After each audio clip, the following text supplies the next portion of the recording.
आरज़ू होनी चाहिए किसी को याद करने की, लम्हे तो फुर्सत के मिल ही जाते हैं। कौन याद करता है बंद पंछियों को, याद वही आते हैं जो उड़ान भर जाते हैं। नमस्कार, मैं दिनेश गुप्ता आप सभी का इस AGIS पे स्वागत करता हूं। और जैसा कि आज जो मैथ का सीरीज चल रहा है उसमें मैं आप लोगों के लिए एक छोटा सा कॉन्सेप्ट लेकर आया हूं यूनिट डिजिट का।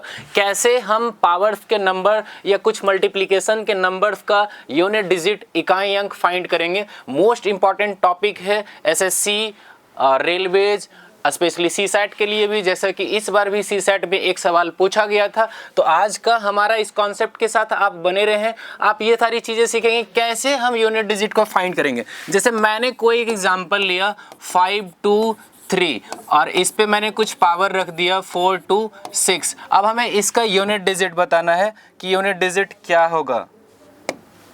तो आपको कुछ नहीं करना है, आपको करना क्या है यूनिट डिजिट फाइंड करने के लिए आपको ये देखना है कि संख्या का लास्ट अंक क्या है। संख्या का लास्ट अंक क्या है 3। अगर संख्या का लास्ट अंक 0 1 5 या 6 हो, अगर संख्या का लास्ट अंक 0 1 5 6 हो तो ये चारों बदलता ही नहीं है, नो चेंज होगा, ये चारों बदलेगा ही नहीं। लेकिन हम देख रहे हैं इन चारों में से कोई और क्या है 3 है। तो आपको क्या करना है, संख्या का जो पावर है इसके अंतिम के 2 अंकों में 4 से डिवाइड करना है और निकालना क्या है रिमाइंडर। जैसे मैं कह रहा हूँ 4 से डिवाइड करें, 6 टाइम में डिवाइड करेंगे 24, 2 बचेगा, रिमाइंडर कितना हुआ 2। तो अब हम क्या करेंगे, ये जो रिमाइंडर आया है ये लास्ट में 3 है, 3 का स्क्वायर कर देंगे 9 और इस संख्या का इकाई अंक क्या होगा 9 ही होगा। मैं क्या कह रहा हूं, अगर मैं दूसरा जैसे कि अगर ऐसा कुछ सवाल लेता 8 2 3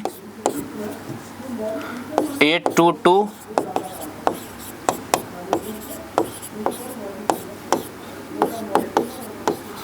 अब आप यहाँ पे देखें ऐसा ही कुछ सवाल जो है 2 टाइम्स मल्टीप्लिकेशन में इस बार भी CSAT में आया हुआ है। अब मैंने क्या बोला कि पावर में आप 4 से डिवाइड करें। जब आप पावर में 4 से यहाँ डिवाइड करोगे तो 4 से 6 बार में कितना, 7 बार में कितना होगा 28, बचेगा कितना 1। तो आप क्या कर लें 2 का पावर 1। और मैंने क्या बोला, अगर 0 1 5 6 हो लास्ट अंक तो वो चेंज ही नहीं होता है, 6 का 6 ही रह जाएगा। लेकिन जब हम यहाँ मल्टीप्लाई करेंगे 6 गुना 2 12, 12 का इकाई अंक क्या होगा 2। इसी तरीके का पावर से फाइंड करते हैं। और अगर इसमें हम केसेस देखना चाहें तो इस तरीके से ले सकते हैं।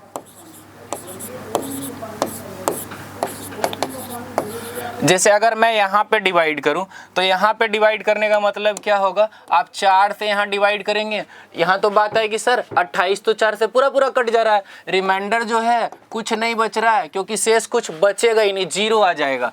तो यहाँ पे आप 2 का पावर 0 ना करें, जब रिमाइंडर 0 आ जाए तो इसके बदले आप पावर क्या कर ले 4। तो ये क्या बन जाएगा 2 का पावर 4 और 2 का पावर 4 16 का क्या बनेगा 6। इसी तरीके से चलो एक और सवाल को ले लेते हैं हम।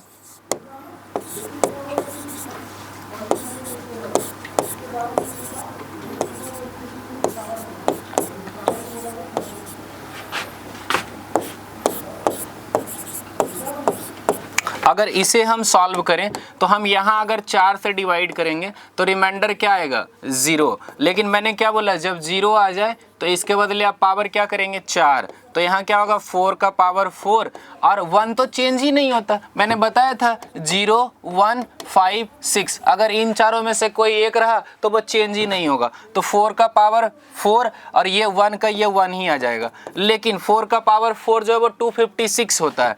तो इसका इकाई अंक क्या मिलेगा 6 गुना 1, आंसर क्या होगा 6 ही रहेगा। अगर ये क्वेश्चन प्लस में होता तो दोनों को जोड़ देते, आंसर हो जाता। थोड़ा कुछ क्वेश्चन मल्टीप्लिकेशन का देख लेते हैं। मल्टीप्लिकेशन का क्वेश्चन देखने से पहले आप नियम जान ले, अगर 5 के साथ कोई भी इवन नंबर मल्टीप्लाई हो जाए तो उसका यूनिट डिजिट आंसर क्या होता है 0।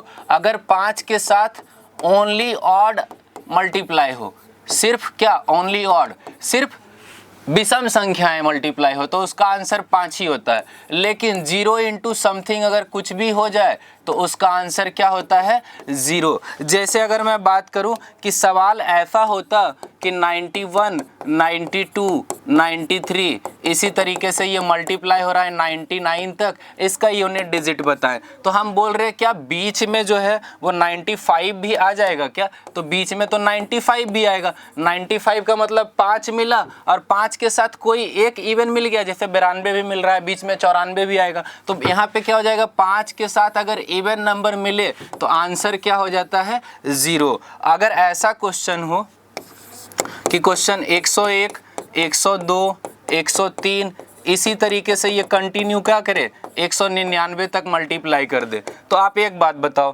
इसके बीच में जो है, इसके बीच में 110 भी तो आएगा गुना में, 120 भी तो आएगा, मतलब 0 मिल जा रहा है। और 0 में कुछ भी गुना हो तो आंसर उसका क्या होता है, 0। और अगर मैं एक तीसरा सवाल का इसमें बात करूं, तीसरा और सवाल क्या हो सकता है कि अगर सवाल मैंने लिया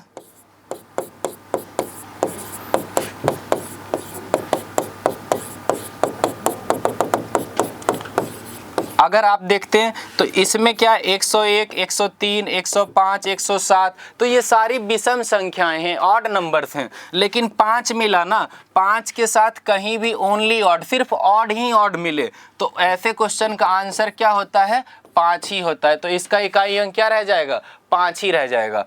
अगर ऐसे ही क्वेश्चंस मैं पावर में भी देखना चाहूँ, जैसे मैंने अगर क्वेश्चन लिख दिया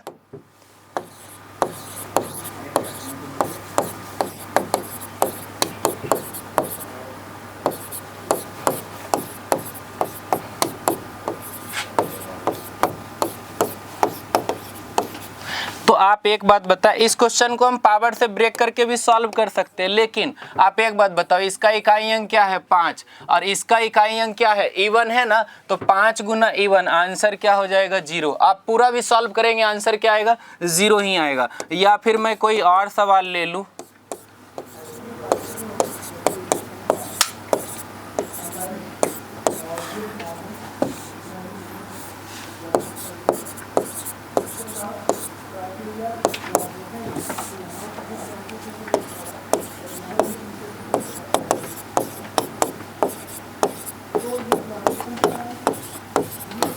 अगर इस क्वेश्चन को हम सॉल्व करें तो इसका यूनिट डिजिट क्या है, 5, लेकिन यहाँ पे क्या है, ऑड है, 9 ऑड होता है, विषम होता है, 3 भी ऑड होता है, तो 5 के साथ सिर्फ ऑड ही मल्टीप्लाई हो रहा है, ओनली ऑड मल्टीप्लाई हो रहा है, तो आंसर क्या हो जाएगा, 5। ठीक है, तो यूनिट डिजिट के इस तरीके का सवाल आप इस तरीके से कर सकते हैं। सारी चीज़ें आप वीडियोज़ को रिवाइज करके देखें, चीज़ें अच्छे से समझें और क्वेश्चंस को सॉल्व करें। मिलते हैं आपके साथ अगली वीडियो में अगले कंटेंट के साथ। आज के लिए इतना ही, थैंक यू सो मच।